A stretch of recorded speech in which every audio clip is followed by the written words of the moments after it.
Olá, tudo bom? Hoje o nosso tema é poderoso.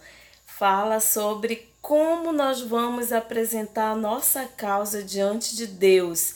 E o texto se encontra em Jeremias, capítulo 20, do versículo 7 ao 12.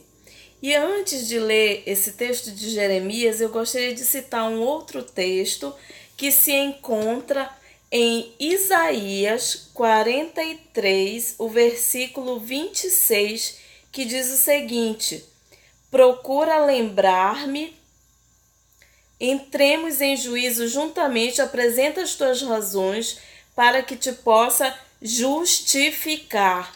Esse texto está falando exatamente sobre apresentar a nossa causa diante de Deus, para procurarmos lembrar a Deus aquilo que é uma demanda nossa e que Ele já fez promessas nessa direção. Nós vamos ver agora o texto de Jeremias e analisar esse texto de Jeremias. Bom, Jeremias anteriormente havia pregado um sermão poderoso em Jeremias 19, um peso de Deus para o povo por causa do seu pecado de ter cultuado a Baal, sacrificado seus filhos perante este Deus repugnante. Os israelitas seriam quebrados como um pote de barro, cumprindo ordens expressas de Deus para ilustrar a mensagem. Jeremias pegou um vaso de barro e o quebrou em vários pedaços. O povo deve ter ficado impressionado. E quando ele fez isso, havia um objetivo, era uma tentativa que estava acontecendo ali naquele momento de um conchavo que havia contra ele. Então houve essa tentativa de o deter. O supervisor dos assuntos religiosos da época, de nome Passu, ouviu esse sermão e mandou dar uma surra em Jeremias, que ficou preso por 24 horas no tronco da prisão. Nesse momento doloroso, Jeremias faz uma estranha oração, que é esse texto que se encontra em Jeremias 20, do versículo 7 ao 12. E ele fala o seguinte, ele diz: Senhor, tu me enganaste e eu fui enganado, mas foste mais forte do que eu e prevaleceste. Sou ridicularizado o dia inteiro, todos zombam de mim. Sempre que falo é para gritar que há violência e destruição.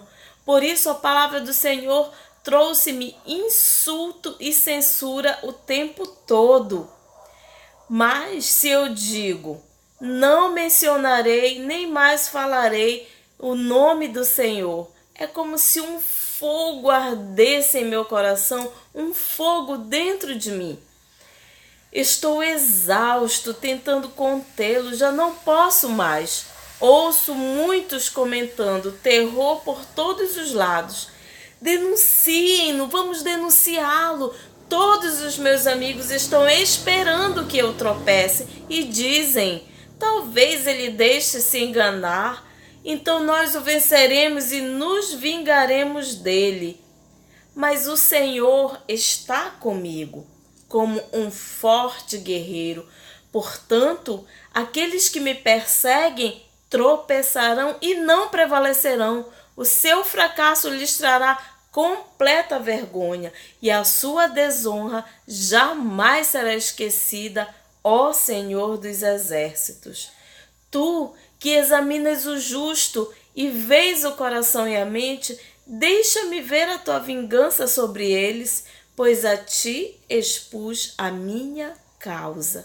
Então esse texto, ele começa de uma forma muito interessante, uma oração muito transparente, onde Jeremias ele coloca exatamente aquilo que ele sentia naquele momento. Ele mostra ali todo o contexto do que ele vivia, do que ele sentia, e ele termina essa oração dizendo isso, que Deus ele examina o justo, que ele vê o coração, que ele vê a mente, e ele colocou ali que queria ver a vingança sobre os seus inimigos e por isso tinha exposto a sua causa diante de Deus, assim como nós lemos em Isaías 43, 26, onde o próprio Deus diz: apresenta as tuas razões. Em outras versões fala: apresenta a tua demanda.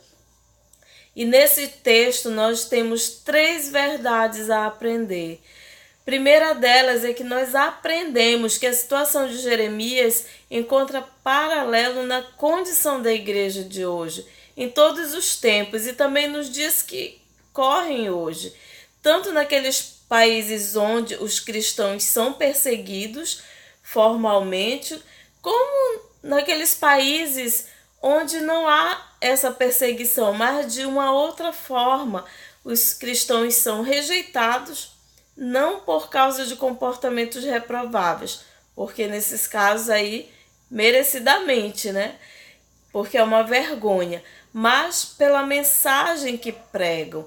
Então, no contexto de hoje, muitas vezes, aqueles que estão falando exatamente aquilo que Deus está dizendo são ridicularizados, são presos na sua voz profética, na sua fala.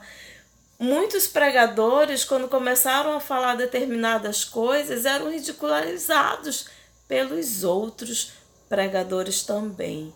Não simplesmente só pelos que estavam fora, mas principalmente pelos que já eram de dentro da igreja. Assim como no contexto de Jeremias.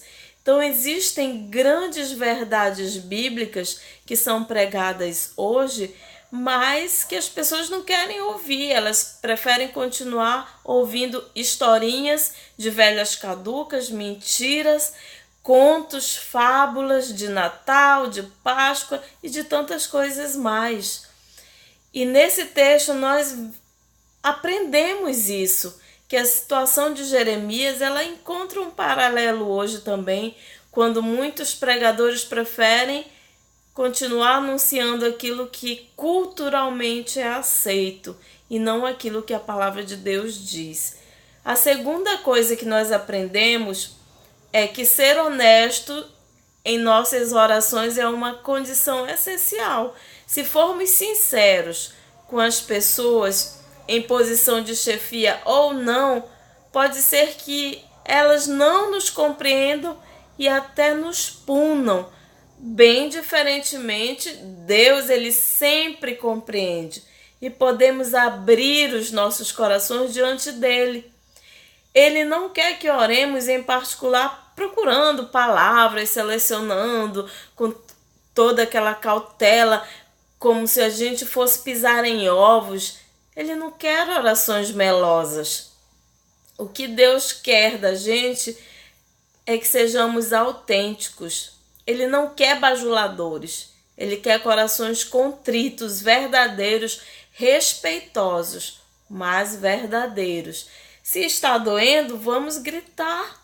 Senhor, está doendo. Moisés gritou assim: agora, pois, Senhor, perdoa o pecado desse povo. Se não, risca-me, peço-te do livro que tens escrito. Que ousadia desse homem em falar isso para Deus.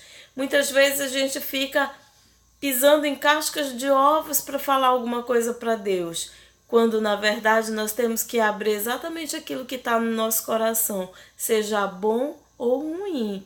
Nós precisamos falar para Ele. Davi falou: derramo perante o Senhor as minhas queixas. Elias, ele também se desesperou assim, e ele disse: já basta, ó Senhor, toma agora minha vida, pois não sou melhor do que meus pais. Isso se encontra em 1 Reis 19:4. Jonas reclamou assim: peço-te, pois, ó Senhor, tira-me a minha vida, porque melhor é morrer do que viver. Jonas, capítulo 4, versículo 3. Jesus bradou assim: Deus meu, por que me desamparaste? Então, oremos assim como estes homens oraram. Oremos como Jesus orou, com transparência, falando aquilo que realmente está no nosso coração, apresentando as nossas razões, apresentando as nossas demandas, mas sempre nos submetendo à vontade de Deus, porque foi assim que Jesus finalizou a oração dele. Pai, não seja feita a minha vontade, mas a tua. E naquele momento lá na cruz, mesmo diante de tudo aquilo que ele estava sofrendo, ele falou: Pai, perdoa, porque não sabem o que fazem. Enquanto Jeremias, nessa oração, diz para Deus: Senhor, eu estou aqui porque eu quero a vingança dos meus inimigos. Jesus Cristo falou: Pai, perdoa, porque não sabem o que fazem. Os únicos inimigos que têm que ter essa justiça são os nossos inimigos espirituais. E nós sabemos que a nossa luta, a nossa guerra não é contra a carne, não é contra pessoas, mas é contra o inimigo, é contra o mundo espiritual da maldade, é contra o diabo e os seus demônios, é contra aquilo que está por detrás das atitudes das pessoas. Então, o que nós vamos fazer é apresentar as nossas razões diante de Deus, apresentar a nossa causa diante de Deus e falar exatamente isso. Os inimigos que têm assolado a nossa vida, assolado a nossa alma, que têm prendido as nossas bênçãos, a nossa vida financeira, emocional, conjugal, profissional, contra esses inimigos é que nós vamos decretar vingança, clamar ao Senhor: Senhor, olha para minha realidade, olha para minha situação. Há quanto tempo eu venho lutando contra essas coisas? Levanta-te, Senhor, a meu favor. Toma a minha causa. Eu estou me sentindo frustrado, decepcionado, triste. Toma a minha causa. Então, colocar a nossa causa diante do Senhor é abrir o nosso coração para que Ele venha tomar as nossas demandas. E a terceira coisa que nós aprendemos é que diante dos problemas devemos olhar menos para eles e mais para Deus. Enquanto os problemas nos olham, devemos olhar para Deus.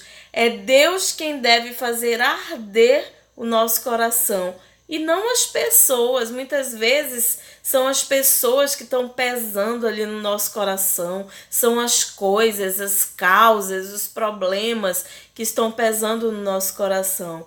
Mas a única coisa que deve estar no nosso coração é a nossa convicção de que todas as coisas cooperam para o bem daqueles que amam a Deus. E o problema de Jeremias era imenso, era enorme. O seu chefe religioso, o sacerdote Passur, filho do sumo sacerdote Imer, queria que ele mudasse a mensagem, autorizado por seu pai. E ele tinha poder para torturar e prender, como fez o seu chefe político. Então, o problema de Jeremias era grandíssimo, era imenso, era enorme. E ele estava ali aflito, colocando diante de Deus exatamente esse conflito todo que ele vivenciava. Ele já tinha sido preso, apanhado, estava amarrado no tronco ali dentro daquela prisão. E ele foi preso, passou por tudo isso porque estava falando a mensagem de Deus, porque estava ministrando aquilo que realmente Deus estava falando para ele anunciar ao povo. O rei Zedequias, ele estava desgostoso porque o profeta só falava de desgraça. É como eu acabei de falar, muitas vezes as pessoas querem ouvir aquilo que agrada a elas. E existe hoje um tipo de cultura que eu diria com vestes de honra, mas que são de bajulação. Então tem muitas pessoas querendo bajular para que líderes falem aquilo que elas querem ouvir. E o profeta, esse profeta Jeremias, ele não falava aquilo que as pessoas queriam ouvir. Ele falava aquilo que Deus anunciava. Então, por essa causa é que havia um complô ali religioso de que ele mentisse, de que ele falasse aquilo que as pessoas queriam ouvir. Todo mundo ali, seus assessores de marketing, não queriam que ele falasse a verdade.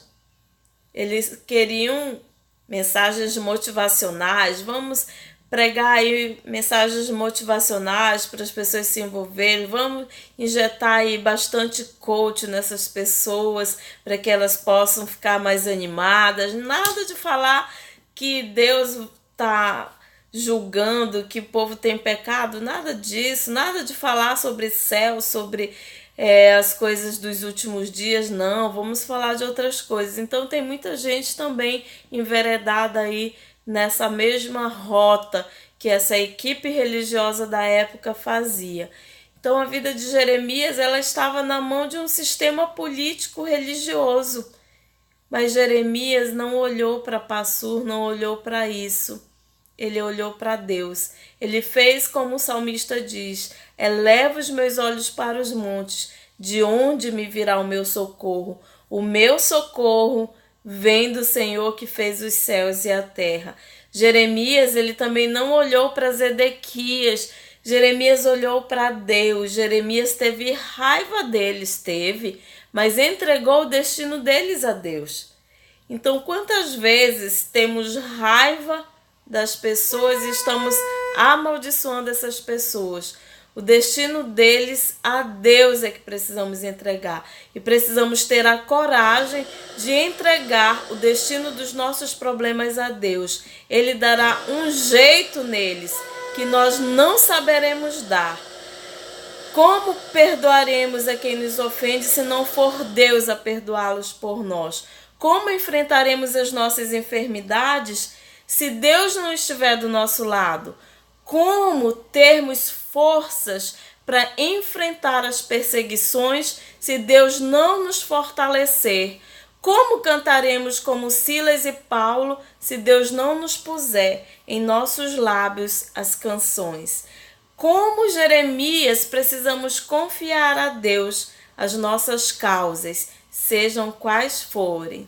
Então, nessa mensagem, que o Senhor te abençoe e te guarde, que Ele faça resplandecer sobre a tua vida a luz dele e te dê paz.